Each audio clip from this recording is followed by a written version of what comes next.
उतरती है चीजें सेल्फ स्टडी। तो हर बच्चा कोई भी हो, एकांत की स्टडी जरूरी है। चाहे तो वो लाइब्रेरी में करो, चाहे वो घर के कोने में करो, लेकिन जब भी स्टडी करो एकांत में करो, ग्रुप में मत करना, याद रखना। ग्रुप होगा सिर्फ एंटरटेनमेंट के लिए, पढ़ाई हमेशा एकांत में होती है बच्चों। ठीक है, ये बात मेरी याद रखना। दूसरा मंत्र है बच्चों, ऑनलाइन पढ़ाई व सेल्फ स्टडी दोनों का तालमेल बहुत जरूरी है, क्योंकि अगर सिर्फ हम ऑनलाइन में फंस कर रह गए और लगातार हम 8-8, 10-10 घंटे, 11-11 घंटे सिर्फ मोबाइल पर देख रहे हैं तो बेटा सिलेक्शन नहीं होगा। सेल्फ स्टडी का भी तालमेल लगाना होगा। बेटा हमारी मजबूरी है कि हम 8-8 क्लास लाइव कराते हैं, लेकिन आपकी मजबूरी नहीं है। आपका जो मन करे कि भाई मैं इस क्लास को नहीं देखूंगा तो मैं इसको बुक से कवर कर सकता हूं, मुझे जरूरत नहीं है इसको देखने की। तो बच्चों हम क्यों लाइव करा रहे हैं फिर इतना? क्या सबके लिए नहीं करा रहे? नहीं, बच्चे को अपनी स्ट्रेंथ पहचाननी है, क्योंकि हमारे पास देखिए बच्चा, हम कुछ चीज छोड़ नहीं सकते, क्योंकि हमारे पास इसको भी पढ़ने वाला बच्चा है, उसको भी कुछ इसको पढ़ेगा कुछ उसको। लेकिन आप क्या करते हो, सब कुछ पढ़ रहे हो। बेटा सब कुछ अगर आप पढ़ सकते हो तो वो तो बेस्ट ही है, लेकिन अगर उसकी वजह से सेल्फ स्टडी नहीं कर पा रहे हो तो फिर वो बहुत नुकसानदेह है। ठीक है, कोई नहीं बताएगा इतनी ईमानदारी से इन सारी बातों को, मैं आपको इसलिए बता रहा हूँ क्योंकि मुझे आप लोगों से सिलेक्शन चाहिए। ठीक है बच्चों, तो ऑनलाइन पढ़ाई करो, बहुत अच्छी चीज है, लेकिन साथ में सेल्फ स्टडी इसलिए जरूरी है बच्चों कि ऑनलाइन पढ़ाई करते रहने से, सिर्फ पढ़ाई करते रहने से, क्लास देखते रहने से सिलेक्शन नहीं होता, जब तक अपने दिमाग में ना उतारो, और दिमाग में उतरती है चीजें सेल्फ स्टडी से। तो बच्चों दोनों का तालमेल प्लीज बना के रखना।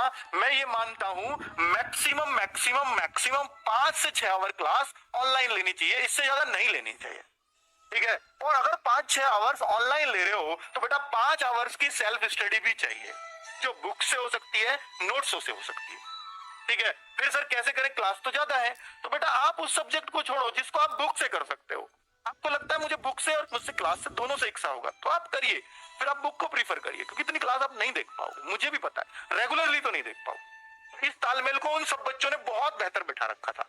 सब में ये बात कॉमन थी बच्चों कि सबका ऑनलाइन पढ़ाई फिक्स, इतनी क्लास करनी है, और सबका सेल्फ स्टडी फिक्स कि इन क्लास के बाद मुझे ये प्रैक्टिस करनी है। ठीक है बच्चों, आगे बात करता हूं बेटा मॉक टेस्ट। ये ऐसा कोई बच्चा नहीं था कल जो सिलेक्शन के बालक आए, होके जो दिल्ली पुलिस में जो आए हमसे बात करने मिलने, तो उनमें कोई ऐसा बच्चा नहीं था जिसने मॉक टेस्ट ना दिए हों, मेरे ना दिए हों, किसी और के दिए हों, पर दिए हों। मॉक टेस्ट के बिना सिलेक्शन संभव आजकल नहीं है ऑनलाइन की दुनिया में, है ना बच्चों? तो मॉक टेस्ट अगर आप वीकली देते हैं तो ये बहुत अच्छा है बच्चों, बहुत शानदार है। अब इतनी पढ़ाई तो आपने कर ली है कि वीकली मॉक टेस्ट दे सको, और वीकली मॉक टेस्ट में अगर आप शुरुआत में देना शुरू करते हो तो मैं कहता हूं बच्चों 150 अपना पहला टारगेट रखो कभी भी मॉक टेस्ट में। अगर 150 को अचीव, देखिए ऐसा होता है कई बार मेरे एक में 150 आ गया, बाकी में 130, फिर 130 पे आ गया, बट इससे डिमोटिवेट मत होना, वो अभी आपका लेवल 150 का बना ही नहीं है, क्योंकि जिस दिन बन जाए उस दिन आप 150 से नीचे आना बंद कर दोगे, इसलिए डिमोटिवेट मत होना। 130 का ही मेरा लेवल है, वो तो आ गए एक में 150, क्वेश्चन आसान रहे होंगे, लेकिन 150 का बनाओ। पहला टारगेट ये कि मैं लगातार 2-3 टेस्टों में 150 ले आया तो आपका 150 का लेवल है। फिर बेटा अगला टारगेट 180 को अचीव करेंगे हम, या 180 लेके आने हैं। बेटा बहुत टाइम ऐसा होगा कि आपका 1-1-2-2 ही बढ़ रहा है, या 1-1-2-2 घट भी गया, उससे घबराना मत कभी, क्योंकि नंबर हमेशा छलांग मारते हैं। क्या जो आपके मार्क्स है ना, वो कभी भी ऐसे नहीं बढ़ते 1 बढ़ा है, 2 बढ़ा है, कभी 3 बढ़े हैं, वो छलांग मारते हैं बच्चों। तो हो सकता है 150, 155 बहुत दिन से चल रहे हैं, फिर बच्चों अचानक से ऐसा उछाल आएगा, हो सकता है 170, 75, 180 तक आप स्टेबल कर जाओ। ठीक है, क्योंकि आप अपनी गलतियों से बहुत सीखते हो। पता है क्यों होता है वो? क्योंकि आप 150 जब ला रहे हो ना, तो आप आते हुए सवालों को बहुत ज्यादा गलत कर रहे हो, बहुत ज्यादा। फिर थोड़ा और कम होगा, अगले मॉक टेस्ट में फिर 150 आए, फिर लेकिन आते हुए चीजें कम गलत होनी शुरू हो जाएंगी। गलत तो 180 वाले के भी होंगे, 220 वाले के भी होंगे, आते हुए तो वो खत्म नहीं होते, लेकिन वो कम हो जाते हैं। जितनी गलतियां कम करोगे, आते हुए चीजों को गलत कम करोगे, तो बेटा नंबर बढ़ते चले जाएंगे। बस यही सीखना होता है मॉक टेस्ट से। 180 आ जाए, फिर अगला टारगेट 200, और फिर 220, और लगातार 3 टेस्टों में आप 220 लेते चले आए तो आप सिलेक्शन के 100% दावेदार बन गए बच्चे। ठीक है, तो इस तरह से आपको अपना टारगेट अचीव करना। लड़कियों का टारगेट अंतिम 200 प्लस होना चाहिए। ठीक है बच्चों, तो अब मैं ये मॉक टेस्ट में बच्चों आप लोगों के लिए टैलेंट ग्रुप बनाने वाला हूं।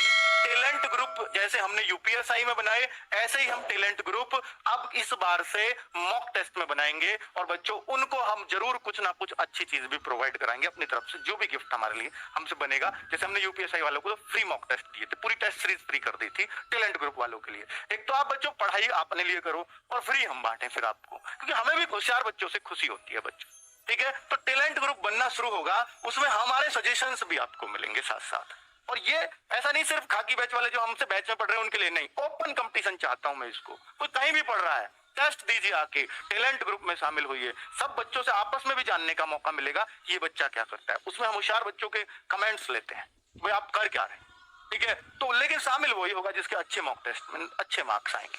वो कितने पे होगा वो हम तय कर लेंगे अपने आप, ठीक है। तो अभी आपने 150, 180, 140 आ रहे हैं, नहीं नहीं, अभी आप उस लेवल को सेट करो कि टैलेंट ग्रुप में आ पाओ, ठीक है। पहला टारगेट तो यही होना चाहिए, मोटिवेशन है बस। ये नहीं सोचा टैलेंट ग्रुप में आ गए तो मेरा सिलेक्शन नहीं तो नहीं होगा, ऐसा नहीं है। ये सिर्फ मोटिवेशन है कि आप टैलेंट ग्रुप के लिए मेहनत करो, आप वैकेंसी के लिए नहीं, पहले टैलेंट ग्रुप के लिए मेहनत करो। ये मोटिवेशन देना चाहता हूं मैं इस बात से आपको, ठीक है, क्योंकि मुझे आपका सिलेक्शन चाहिए। आगे बच्चों, लड़की का चक्कर, ये बच्चों बाबू भैया लड़की का चक्कर, ये बहुत बुरा चक्कर है बच्चों। और ये जो बच गया बेटा, इन 5 मंत्र में, सिलेक्शन के मंत्रों में ये सब कुछ निकल के आया है। क्योंकि आपने देखा होगा अक्सर कमेंट्स में कि बच्चे लोग, किसी लड़की ने कमेंट कर दिया ना, तो उसका भैया उसके हाय पूजा, हाय बबीता, हाय सीमा, हाय रीना। लेकिन अगर कोई पप्पू, कोई कोई मतलब कोई और राहुल, कोई पंकज ऐसे कमेंट कर रहा तो उसमें नहीं होता हाय पंकज, हाय राहुल, नहीं, ये होता है लड़कियों का कमेंट है। तो निश्चित तौर पर आप करते हो इसलिए आपको हंसी आ रही है, जो हंस रहा है सब करते हैं, ये निश्चित तौर पे बात है, ठीक है बच्चों। तो ये चीज किसी में नहीं थी उनमें, अब किसी में हो भी चलो मन चला, मैंने मान लिया, लेकिन उसने अपनी पढ़ाई से नहीं हटने दिया, ध्यान इस पर रहा।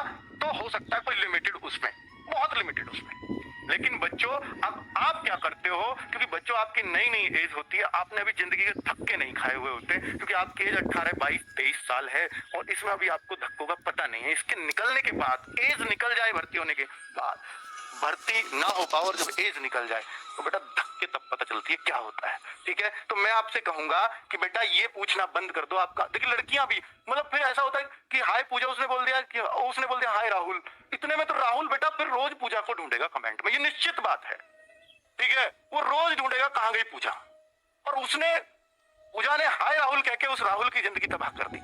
मैं उस पूजा से भी कहना चाहूंगा, तो आप प्लीज लड़कों को ये हाय वाय ना बोले, वरना उसने एक पोस्ट तो आपने वैसे ही कम करवा दी उसकी, है ना। वो कहीं बेचारा लगा जाता, लेकिन आपने उसको खत्म करवा दिया। तो बच्चों ये मैं निश्चित तौर पे कह रहा हूं कि ये चीजें ना आपको खत्म ही करनी पड़ेंगी, तभी सिलेक्शन होगा। क्योंकि अगर हाय के बाद अगर हाय जवाब आ जाता है ना, तो अगला पॉइंट ये होगा, हम भी लाइव कमेंट पढ़ते हैं कि आप कहां से हो। अगला ये होता है, अगर पूजा ने हाय राहुल बोल दिया तो राहुल का अगला सबका कॉमन है कि पूजा आप कहां से हो। उसने बता दिया कि मैं गाजियाबाद से हूँ। अच्छा आप किसकी तैयारी कर रहे हो? अरे यार यूपी पुलिस की क्लास देख रही है वो, आईएएस की तैयारी थोड़ी ना कर रही है भाई। मतलब ये बात चलाने की बात है, इससे होगा क्या? मास्टर बता रहा है ये पढ़ लो वो पढ़ लो, पूजा से पूछना है आपको भाई, तो ऐसे नहीं होगा सिलेक्शन। इन बातों को बेटा सीरियस लो, बहुत मन से कह रहा हूँ इन सारी बातों को। लेकिन आपको ये चीजें नहीं आती है समझ में, तब आती है जब आपका वो भर्ती निकल जाती है। जब आप सोचते होगे कि जो 49,000 में और 41,000 में भर्ती नहीं हुआ, 90,000 कांस्टेबल एक साथ निकाले, उनमें भर्ती नहीं हुआ, तो सोचता होगा ना कि मेरी ये कमियां रही थी, मैं करता था ये चीजें। वास्तव में चलो जब तो इतना ऑनलाइन का दौर नहीं था, अब तो बहुत ज्यादा, और सारा बच्चा बावला बना पड़ा है इसी चक्कर में कमेंट्स के में। होशियार बच्चा, जो सीरियस बच्चा है, जो सिलेक्शन लेने वाला बच्चा है, वो कमेंट से दूर रहता है अधिकतर, ये याद रखना बच्चों, ठीक है। डेडिकेशन ये तो अद्भुत मिलता है सिलेक्शन वाले बच्चों में, डेडिकेशन तो अद्भुत मिलेगा। चाहे कितना भी हाय पूजा, हाय सरिता, हाय राहुल कुछ भी हो जाए, वो अपने लक्ष्य से नहीं भटकता। उसको हमेशा याद रहेगा कि भैया पहले यूपी पुलिस से बाद में होती रहेगी, देखी जाएगी, ये तो बस ऐसे ही पूछ लिया मैंने। बेटा वो जो चीज है ना, वो डेडिकेशन नहीं छूटना चाहिए किसी भी परिस्थिति में। भर्ती लेट होती है तो हो जाने दो, मुझे अपनी सीट लेनी है, मैं पढ़ता रहूंगा। कोई भटकाने वाली आए या कोई भटकाने वाला है, कोई दिक्कत नहीं, मैं भटक लूंगा, पर पहले यूपी पुलिस, उसके बाद जहां तू ले जाएगी ले चलूंगा, कोई दिक्कत नहीं है, ठीक है बच्चों। तो ये डेडिकेशन यही होता है कि उसके प्रति जो आपका लक्ष्य है ना, उसके प्रति आप अंधे होके पड़े हो, कोई भी बीच में आया हो वो मेरे इसको नहीं टिका सकता, है ना बच्चों। तो आपका वही है डेडिकेशन, चाहे वो लड़की हो या लड़का। अगर आप हाई फाई की चक्कर में पड़ गए तो हाई फाई से ज्यादा कुछ नहीं मिलेगा बच्चों, और ये नौकरी